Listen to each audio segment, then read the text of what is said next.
Et bonjour à tous, bonjour à toutes, bienvenue dans ce nouveau numéro d'Avantinissa. Comme chaque semaine, on est très content de vous accueillir dans notre émission consacrée à l'actualité de l'OGC Nice. L'actualité en ce moment, c'est forcément le mercato. Vous avez vu, ça s'est vraiment accéléré ces dernières semaines, ces derniers jours. Petit coup de gueule de Christophe Galtier qui avait envie de disposer d'une équipe décente pour le stage à Divonne. Donc voilà, stage qui suit son cours. On a eu cette victoire face au Dynamo Kiev, notamment un match face à Saint-Etienne qui est annulé en attendant de nouveaux renforts. C'est de cela dont on va parler aujourd'hui. En attendant l'officialisation du prêt de Justin Kluivert, qui je pense interviendra soit pendant notre émission, soit dans les prochaines heures, probablement quand vous écouterez ce numéro, ce sera déjà fait, déjà officiel du côté de l'OGC Nice. On va parler d'un autre transfert aujourd'hui, d'un transfert un peu plus surprenant, parce qu'on l'a pas trop vu venir, ça avait été à peine évoqué. C'est le recrutement du latéral gauche de l'Olympique Lyonnais, Melvin Barr. Pour en parler avec moi aujourd'hui, j'ai l'honneur d'accueillir Brice, comme chaque semaine, ou presque. Salut Brice. Salut. Comment Ça va presque? Ça va toi? presque. Après, quand tu nous snobs, quand t'as du bien à dire de Casper Dolberg, bizarrement, tu n'es pas là. Ouais, bon, c'est vrai. Mais là, pour Non, tu l'instant, parleras pas de Dolberg, donc tu peux être là. voilà, je peux être là. Et je défendrai Correa Morgan Schneiderlin parce qu'il est blessé et sache que je suis avec toi. Voilà, c'est dit, Très c'est fait. bien. On y reviendra sur cette blessure dès qu'on aura un peu plus de détails sur son indisponibilité. Mais pour parler de Melvin Barr, pour parler d'un Lyonnais, comme l'année dernière pour parler d'Amine Gouiri, on a le plaisir d'accueillir Sofiane du Winamax FC, @3_Sofiane sur Twitter. Salut Sofiane, comment ça va? Salut à tous, salut Amin Niçois. Ravi de vous retrouver un an après le vol d'Amin Gouiri. Je crois que ça Ouais, s'est ça bien s'est bien passé. passé en Donc. plus. Bon, tu étais plutôt optimiste sur le déroulé de la saison d'Amine Gouiri, mais peut-être pas autant quand même pour en dire deux mots. Est-ce que tu t'attendais à ce que Amine explose aussi vite, aussi fort? Mais on avait été quand même globalement assez, comment dire, pas confiant, mais il y avait quand même une base sur laquelle s'appuyer qui était positive. On avait expliqué aussi que en creux, il y avait beaucoup comment dire, de questions politiques, c'est-à-dire entre Rudy Garcia, Juninho et lui, et que c'était pas vraiment le niveau du joueur qui était en question. Après, forcément, le mec ne jouait que très peu, donc j'allais pas vous dire que c'était CR7, mais ce qui était sûr, c'était que sur le profil, je pense qu'on s'est pas trompé. Le fait qu'il joue un peu à gauche et dans l'axe, et puis sur la qualité du joueur, voilà, sincèrement, le truc, c'est qu'il fallait pas trop s'avancer parce qu'on n'avait pas énormément de références en Ligue 1, mais je pense vraiment qu'on n'était pas loin de la vérité quand même.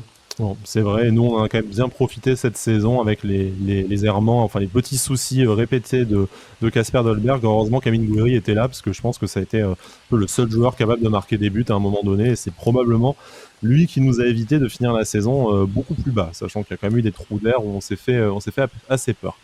Mais Ah, mais aujourd'hui, c'est pas le. il t'a fait la saison de août jusqu'à facilement mars.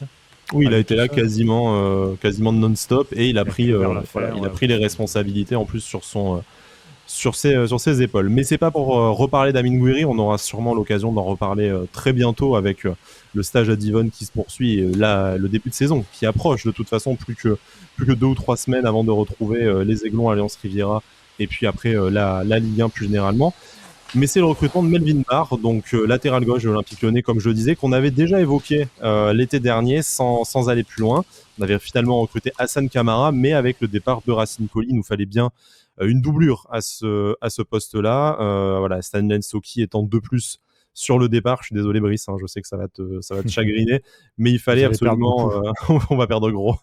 L'équilibre de la saison s'en voit menacé.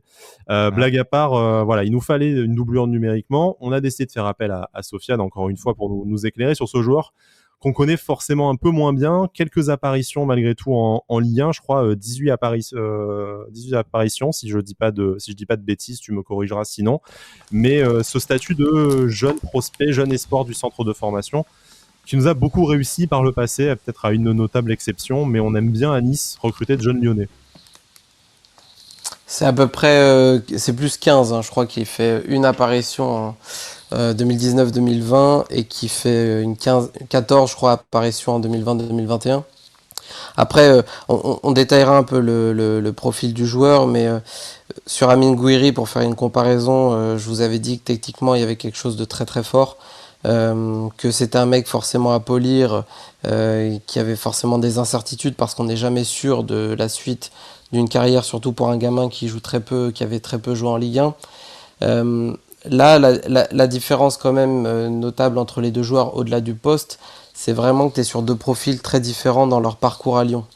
C'est-à-dire qu'Amine Gouiri, très jeune, très tôt, tu sens notamment en équipe de France jeune, tu sens la qualité du joueur, malgré la blessure qu'il a eue au croisé, etc., il était plutôt bien revenu.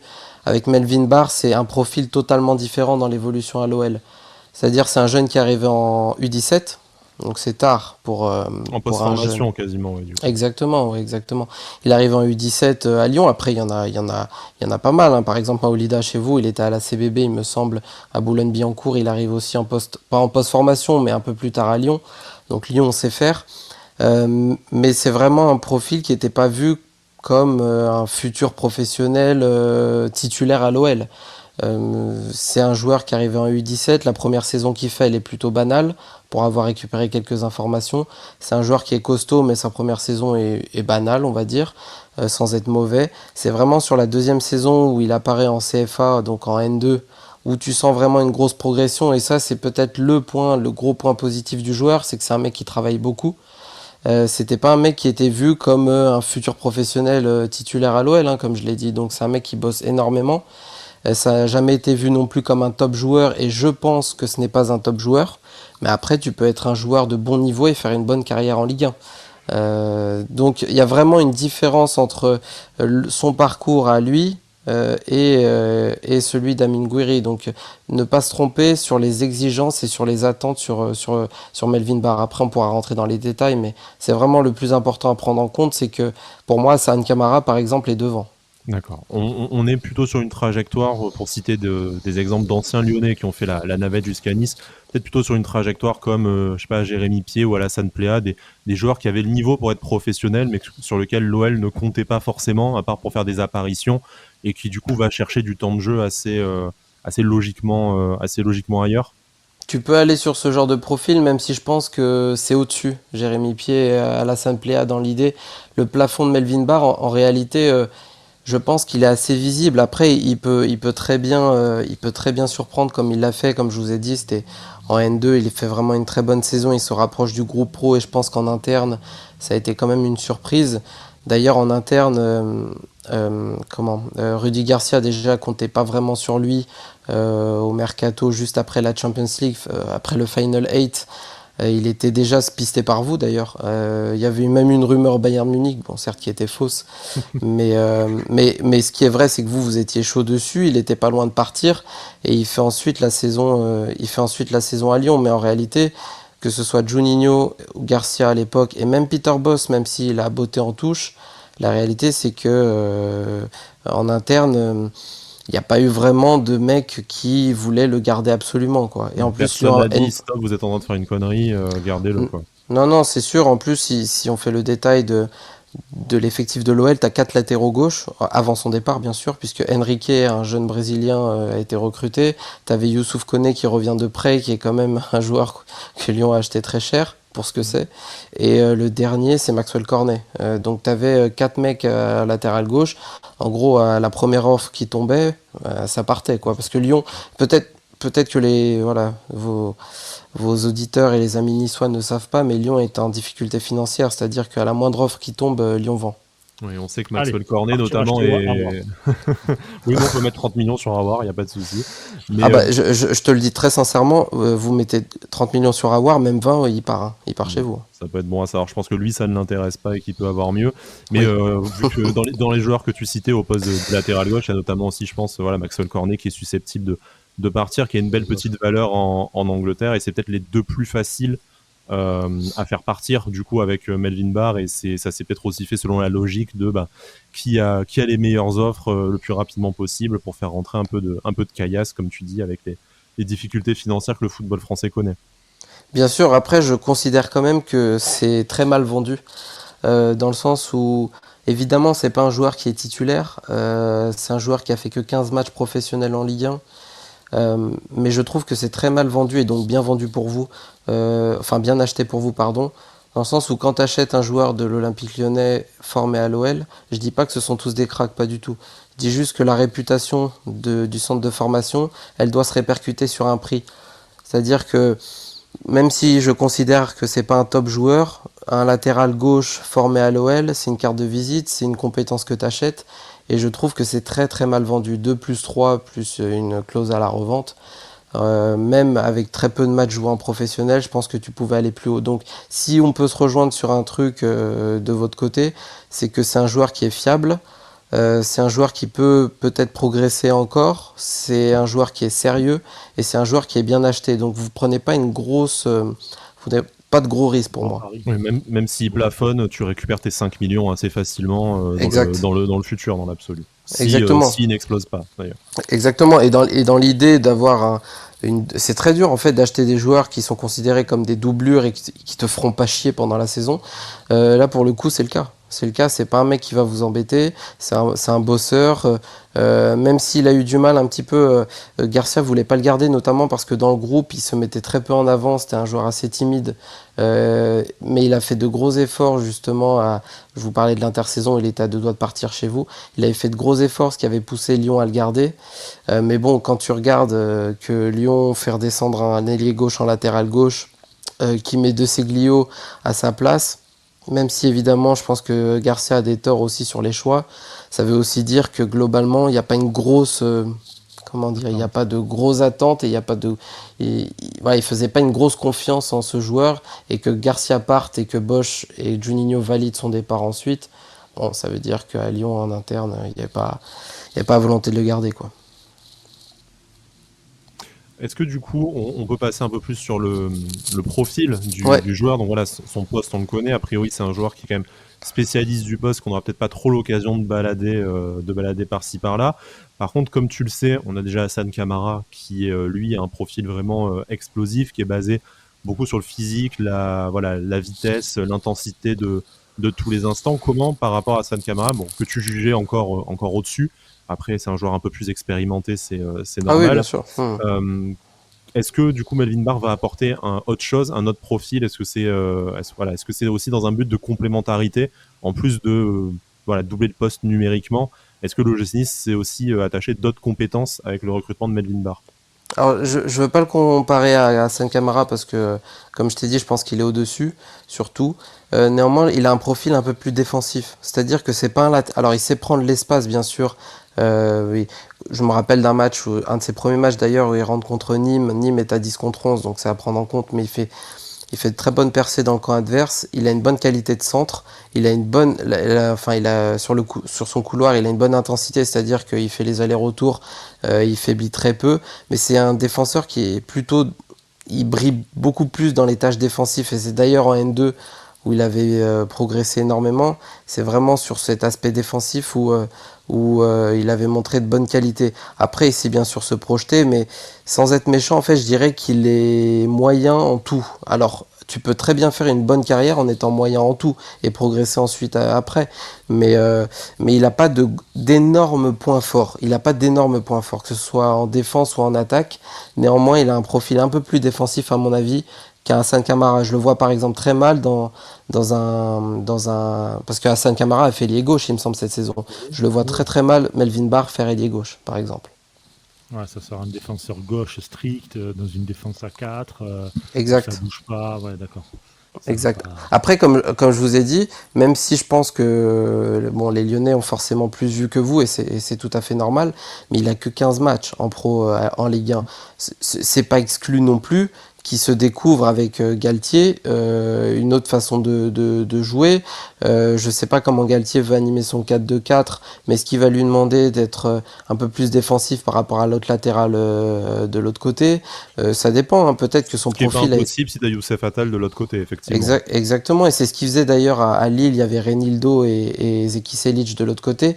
Les deux ne montaient pas de la même façon. C'était deux montées différentes. Renildo était peut-être un peu plus défensif que Zeki Selic de l'autre côté. Donc ça dépend ce qu'il lui demande. Donc ça peut très bien matcher avec ce que demande Galtier.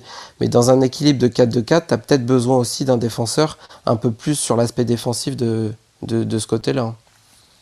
On verra s'il va faire sauter à 5K, mais moi ça j'y crois pas. Je pense qu'il le garde vraiment, parce qu'à 5K, si tu regardes bien la saison qu'il a faite, alors certes il y avait l'Europe, mais vers la fin de saison il était épuisé, ça se voyait.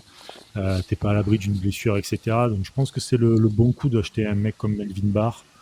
Tu le mets vraiment Ouais, il fera le taf face à la moitié des équipes de Ligue 1, a priori. En plus, Facile. il y a que le championnat à jouer pour nous cette Ça, peut-être la saison. coupe. Tu La vas coupe pouvoir faire, également, effectivement. voilà, tu peux faire reposer un peu Asanka vite fait pour la coupe et tout. Tu sais que tu perds pas forcément en qualité, parce que c'est comme disait Sofiane, c'est un joueur, on va dire, moyen en tout, donc c'est pas non plus une catastrophe comme on pouvait avoir là du côté de l'OGC Nice. Donc franchement, pour moi, c'est le bon pari en fait. Et vu qu'il n'y a aucune attente autour de ce joueur-là, t'es pas à l'abri qu'il commence vraiment à bien cartonner.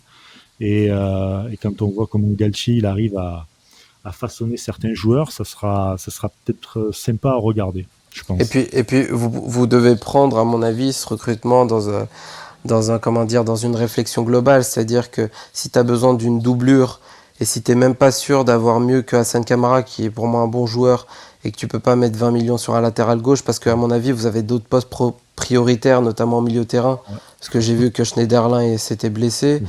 que tu vas jouer à deux au milieu de terrain, donc il te faut des profils avec Efren Thuram, avec grosse intensité. Quand Galtier joue avec Renato Sanchez et Benjamin André dans le double pivot, c'est quand même du très très lourd. Donc quand tu es dans une stratégie de mercato, tu dois te renforcer avec des doublures, parce que tes titulaires sont plutôt bons sur les ailes. Moi j'aime bien Camara et Attal. Une doublure à 2 plus 3 millions d'euros qui vient de l'OL, qui est un mec sérieux.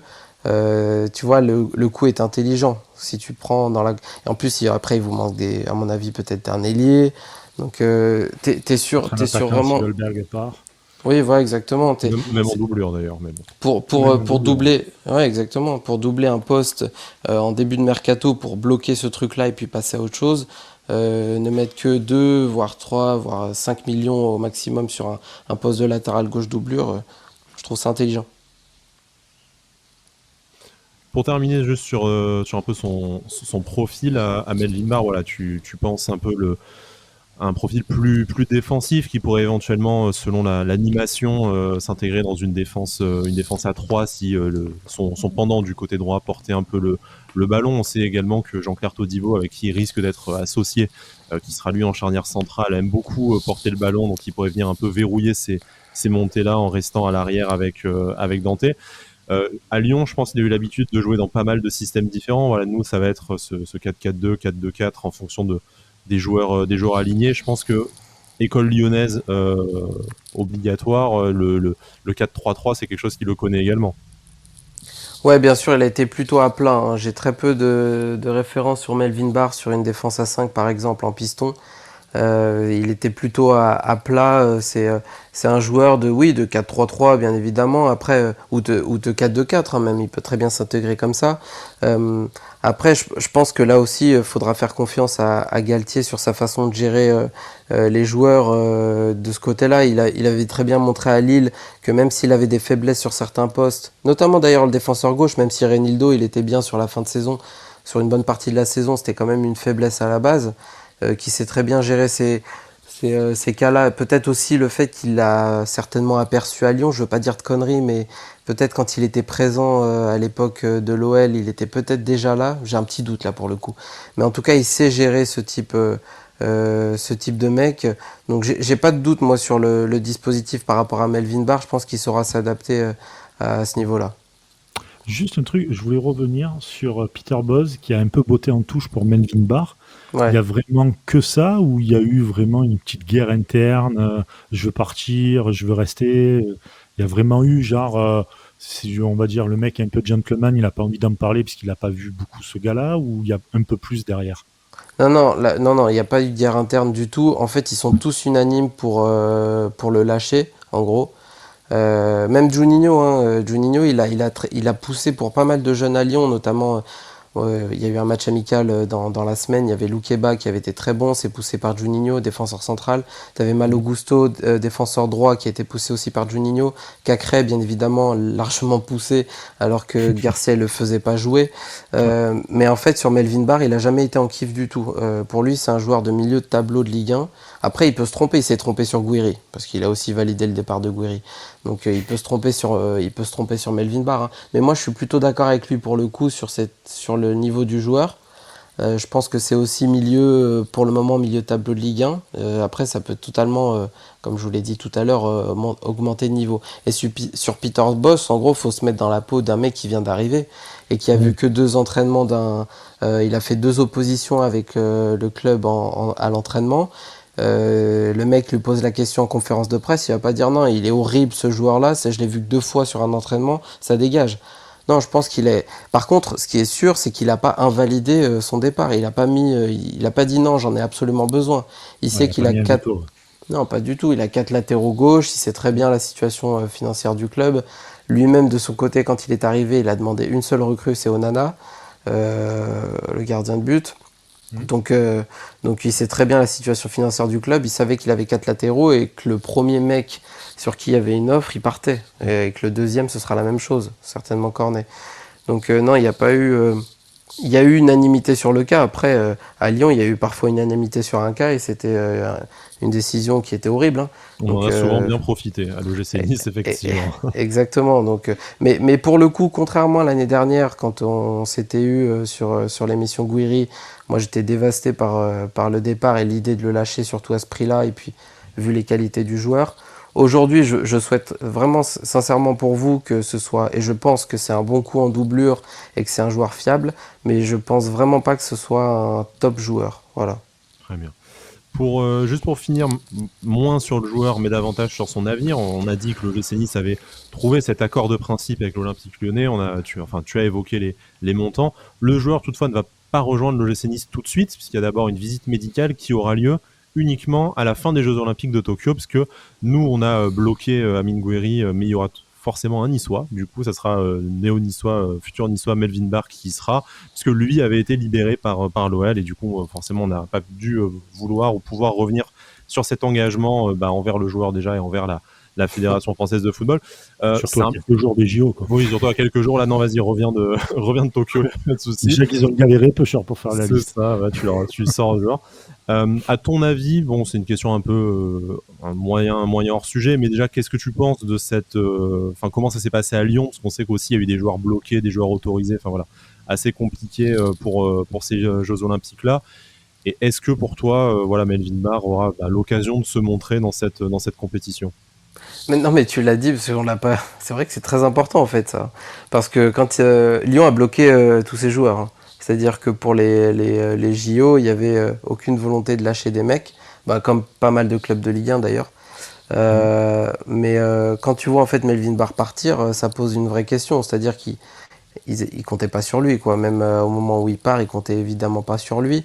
Et je le prends quand même comme une mini carotte, c'est-à-dire que tu envoies le joueur tout en sachant que tu comptes pas sur lui, et tu le mets dans la situation donc de ne pas débuter avec son futur éventuel club. Le risque de se faire des croisés, du coup, qu'on revienne Ouais, sur le deal. ouais, et puis franchement, moi de toute façon, j'ai un avis très arrêté sur les JO, pardon, sur le foot qui est très négatif.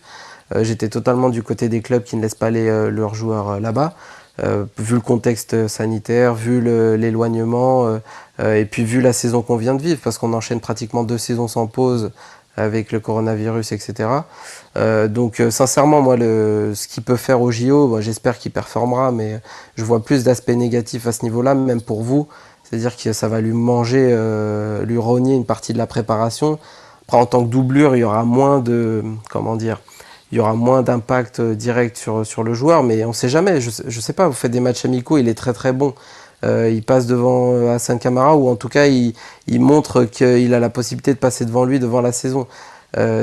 Vu qu'on le connaît très peu, ça lui enlève quand même des cartouches, puisque tout est bon à prendre, ça lui enlève des cartouches en amicaux. Est-ce que tu penses que s'il fait des bons JO dans une équipe de France totalement où il y a des mecs qui sont sur des idées différentes, à Gignac qui est au Mexique depuis je ne sais pas combien de temps, t'as des jeunes, Ripoll sur le banc aussi, accessoirement. Ripoll sur le banc, enfin bref. Tu pars Non, mais oui, avec un sacré handicap, quoi. C'est du bricolage entre la liste de départ et puis celle qu'on a vue à la fin. T'es plus sur un truc de bricolage où ils avaient absolument besoin d'emmener une équipe là-bas. Donc je doute vraiment que, même s'il fait des bonnes prestations, alors forcément ça vous rassurera certainement, mais je doute que tu puisses vraiment tirer des enseignements, alors que J'aurais dit totalement l'inverse s'il avait été dans votre prépa en match amicaux et qu'il était bon. Donc, plus le voyage, voilà, je pense que c'est quand même plutôt négatif pour lui, qui a encore beaucoup à prouver, puisque seulement 15 matchs pro en Ligue 1. Mais après, voilà, je crois qu'il s'est, même s'il doit être content d'être là-bas, il s'est quand même un peu fait avoir, je pense, sur l'idée, quoi. C'était pas lui rendre service. Heureusement que finalement Nice s'avance quand même. Bon, après, il y a la visite médicale, rien n'est signé, mais du coup, c'est aussi un risque pour lui et que vous avez pris pour sa vente. Et nous, d'ailleurs, pareil, on le recrute, on va certainement vendre Stanley Nsoki. On s'est débarrassé de Racine Colli déjà. Donc, en fait, si Hassan Camara se pète au mois d'août, c'était vraiment... tu te mets aussi en difficulté en allant sur ce type de profil. Mais bon, c'est l'affaire de quelques semaines. Les Jeux Olympiques se terminent début août au pire. Donc, tu devais quand même le faire, je pense. Oui. Tu as la possibilité, tu le fais. Mais c'est vrai que c'est contraignant, à mon avis, pour lui et pour le club. C'est le seul truc contraignant que je vois dans l'achat de Melvin Barr. Très bien. Après, il jouera pas beaucoup. Oui, s'il faut, il va faire comme le combat, il va passer la compétition sur le banc, tu vois, comme ouais, voilà. Au bout de 3 jours, ils reviennent, les mecs, tu vois. 3 matchs. Non, mais c'est vrai aussi. Comme pour l'Euro Espoir, d'ailleurs. Mais bon. Voilà. Bah, c'est Ripoll, donc forcément. Ouais, c'est ça, exactement. Sofiane, merci beaucoup. On va te laisser parce qu'on sait que tu es un homme très occupé. Une toute petite dernière question, mais tu peux répondre rapidement. On compte bien t'accueillir encore l'année prochaine dans une émission. Alors, quel Lyonnais tu nous conseilles? Tu veux me tuer, toi. Non, mais on a un petit œil sur Cherki. Bon, après on peut toujours aller chercher Cacré, mais je pense que c'est hors de nos finances actuellement. Vous avez besoin de quoi en profil immédiat, là, si je te demande un joueur tout de suite? Une doublure à Gouiri, immédiatement, ça serait bien. Si tu as un jeune gardien en stock, on prend aussi. Jeune gardien, non, on est en grande difficulté. Bah après, si vous voulez Lopez, on vous le file. Non, ça va, merci. D'accord, ok. On va rester avec Benitez, c'est pas grave. Pourtant, je le critique, mais on va rester avec Lopez. Avec Benitez. Non, mais il y a pas vraiment du coup de gardien. Mais voilà, je sais que maintenant vous êtes pratiquement au même niveau que les Lyonnais sur les jeunes, puisque vous nous les piquez tous. Regardez un petit peu la saison de Malo Gusto, je pense que ça peut être très intéressant en défenseur droit. Et puis il y a d'autres profils super intéressants. Il y a Loukeba en défenseur central. Et au milieu de terrain, il y a un petit jeune qui s'appelle Florent da Silva, que je ne suis pas sûr qu'il va percer à Lyon, vu le profil. Donc ça pourrait totalement rentrer dans cette idée-là. Voilà, est-ce qu'il peut remplacer Schneiderlin au pied levé? C'est plus un 8, ouais, 6-8, pourquoi pas. Il joue plutôt, il est meilleur quand il joue face au jeu, donc pourquoi pas. Eh ben on note. On va garder les enregistrements et on va voir si l'année prochaine on t'accueille pour une nouvelle émission pour l'un de ces 3 joueurs. On te le souhaite pas quand même. Je pense qu'on fait notre marché souvent. Mais dis-toi aussi que vous payez le karma des 10 millions de Misiane Maolida. Enfin, voilà. C'est une façon ou d'une autre. Je sais pas si on est sur de la névrose, mais j'ai quand même encore envie d'y croire. Donc peut-être pas chez vous du coup. On peut vous prêter, il n'y a pas de problème. Non, ça va aller. Ça va aller. Bon, Sofiane, merci beaucoup pour ton éclairage sur Melvin Barr qui rejoindra donc l'OGC Nice à l'issue des Jeux Olympiques. Tu reviens quand tu veux dans l'émission. Bien sûr, et je passe un coucou d'ailleurs à mes amis du Winamax FC. Voilà, j'étais obligé de... On les embrasse également. Voilà. Brice, merci d'avoir été avec moi aussi dans cette émission. On se retrouve très vite, probable prochaine émission pour parler un peu sur le même format qu'aujourd'hui, mais sur la doublette néerlandaise Justin Kluivert et Calvin Stengs. Stengs qui a déjà signé, qui a déjà ébloui de sa classe les supporters de l'OGC Nice lors de ce match amical face à Kiev. Justin Kluivert, ça devrait arriver là. Peut-être que quand vous écoutez cette émission, comme je le disais, c'est déjà officiel. En tout cas, le joueur est à Divonne, donc a priori, s'il a rejoint le reste du groupe, c'est que tout est signé, tout est OK. Messieurs, passez une bonne soirée, une bonne saison à l'Olympique Lyonnais, et puis Issa Nissa.